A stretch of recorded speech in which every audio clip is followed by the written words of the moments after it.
please subscribe and don't forget to press the bell icon to get notified whenever we upload a new video.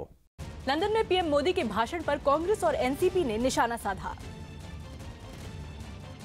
प्रधानमंत्री ने जो कुछ कहा, उन्होंने ये कहा कि एक ही परिवार तक पूरा इतिहास देश का सीमित करने की कोशिश की गई, दूसरे लोगों तक बात आने ही नहीं दी गई। नहीं, इतिहास में हमारे एक से एक लोगों का नाम है। हाँ, मोदी जी जिस पार्टी से बिलोंग करते हैं, उनके जो पूर्वज थे, बीजेपी तो अभी हाल में बनी है, लेकिन राजनीतिक पूर्वज जो थे उनके, जिन्होंने अंग्रेज़ों से माफ़ी मांगी थी, जिन्होंने स्वतंत्रता आंदोलन में भाग नहीं लिया था, तो स्वाभाविक रूप से उनकी चर्चा इतिहास में कहाँ से होगी, ये बता दीजिए आप। उन्होंने कहा कि रोज़ 1-2 किलो गाली उनको मिलती है पिछले कई सालों से, और पाकिस्तान को उसकी भाषा में ही जवाब दिया।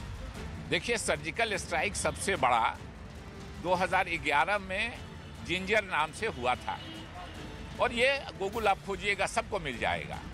सर्जिकल स्ट्राइक पहली बार नहीं हुआ है, सर्जिकल स्ट्राइक इसके पहले भी हुआ।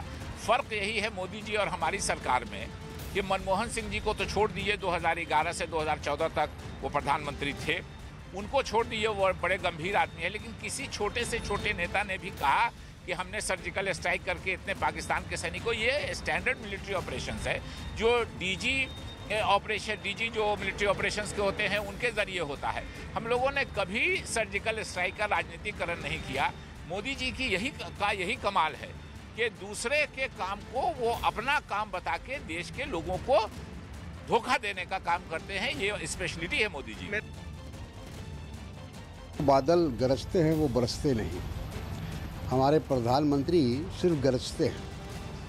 आज से नहीं, जब से वो प्रधानमंत्री बने हैं, 56 इंच के सीने की बात उन्होंने कही थी और पाकिस्तान को जवाब देने की बात कही थी, लेकिन सिर्फ समय समय पर सिर्फ गरज रहे हैं। अगर कोई ऐसा काम कर दिखाते जिससे पाकिस्तान को सबक मिल जाता और पाकिस्तान आतंकवादी गतिविधि करने से बाज आ जाता, तो फिर देश के लोग उनको ज़रूर शाबाशी देते।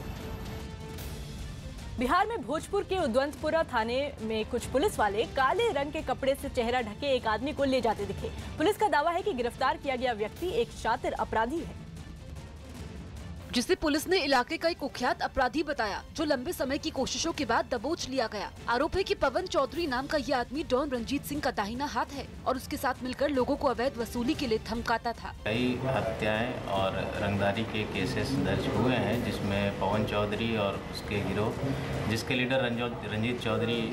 पुलिस ने शातिर बदमाश को पकड़ने के समय एक पिस्तौल, 4 जिंदा कारतूस और 3 गोलियां बरामद की। पुलिस ने एक बयान में पवन पर वसूली, लूट और हत्या के 19 मामलों के दर्ज होने की जानकारी दी।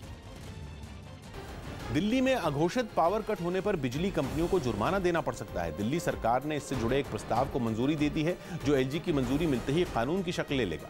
प्रस्ताव के मुताबिक अगर पहले से दी गई जानकारी के बिना पावर कट होता है तो बिजली कंपनियों को जुर्माना देना होगा। ये नियम केवल तब लागू होगा जब पावर कट 1 घंटा या इससे ज्यादा समय के लिए हो। 1 घंटे तक अगर बिजली नहीं आती है तो बिजली कंपनी को हर ग्राहक को 50 रुपए प्रति घंटे के हिसाब से जुर्माना देना होगा।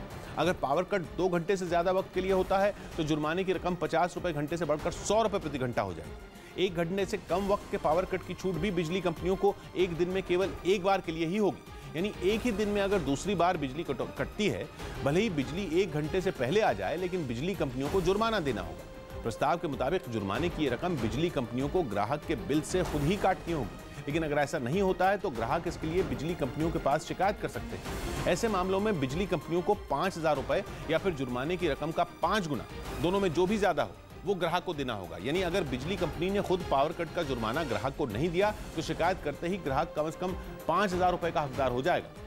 एलजी की मंजूरी मिलते ही दिल्ली में पावर कट से जुड़ा ये नया प्रस्ताव लागू हो जाएगा।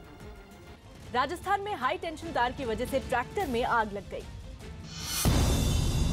राजस्थान की बूंदी में खेत के ऊपर से गुजर रही हाई टेंशन तार के टूटने से फसल के साथ एक ट्रैक्टर और ट्रांसफार्मर में आग लग गई। यूपी के बहराइच में ससुराल वालों पर विधवा बहू की गला रेतकर हत्या करने का आरोप लगा है।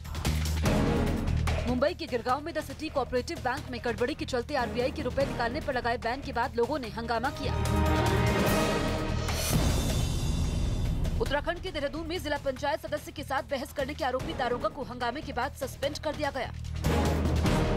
मध्य प्रदेश के भोपाल में बीजेपी महासचिव कैलाश विजयवर्गीय ने कठुआ रेप केस में विपक्ष पर हिंदुत्व और बीजेपी को बदनाम करने का आरोप लगाया। सरकार जब तथ्य प्रस्तुत करेगी तो वे सब लोगों का बेनकाब चेहरा हो जाएगा जो कहीं न कहीं भारतीय जनता पार्टी को और हिंदुत्व को बदनाम करना चाहते हैं। दिल्ली के मयूर विहार में कार में आए चोरों ने कपड़ों के एक शोरूम से लाखों का सामान चुरा लिया। जम्मू श्रीनगर हाईवे पर पहाड़ का मलबा पीड़ा बाजार की दुकानों पर गिरने के बाद इलाके को खाली करवाना पड़ा। महाराष्ट्र के लातूर में सड़क की खुदाई के समय देवी की एक मूर्ति के साथ सांप निकलने के बाद आसपास के इलाके से लोग उसे चमत्कार मानने लगे। मध्य प्रदेश उमरिया में सीबीआई ने SECL के खान प्रबंधक को 10,000 रुपए की रिश्वत लेने के आरोप में गिरफ्तार किया। कठुआ में मासूम के गैंगरेप और कत्ल के मामले में वकीलों के प्रदर्शन पर सुप्रीम कोर्ट ने फटकार लगाई है। सुप्रीम कोर्ट ने प्रदर्शन करने वाले वकीलों से कहा कि उन पर मुकदमा लड़ने या ना लड़ने का अधिकार है, लेकिन हड़ताल और कार्रवाई को बाधित करने का अधिकार नहीं है।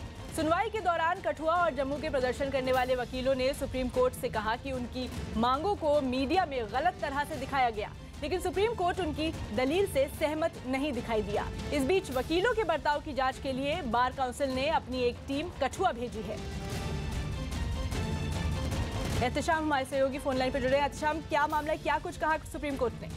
देखिए, मुख्य न्यायाधीश ने खास तौर पे बहुत नाराजगी जताई कि जिस तरह से ये पूरा मामला हुआ और वकीलों का जो बर्ताव रहा कि सुप्रीम कोर्ट ने खुद ये कहा कि आप लोगों ने ऐसा माहौल बना दिया कि मैजिस्ट्रेट के घर पर जाकर कार्रवाई करनी पड़ी, तो ऐसे हालात क्यों पैदा हुए। और सुप्रीम कोर्ट ने जम्मू कश्मीर हाई कोर्ट से भी और बार काउंसिल से दोनों को कहा है कि अपनी रिपोर्ट 3 दिन के अंदर वो दे कि किस तरह से वकीलों ने वहाँ व्यवहार किया, और उसके बाद सुप्रीम कोर्ट में इस पर आगे सुनवाई होगी।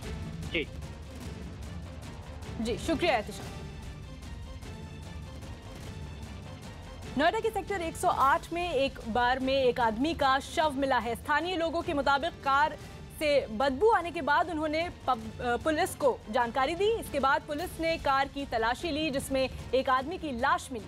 पुलिस के मुताबिक कार में बंद ये शव कुछ दिन पुराना हो सकता है।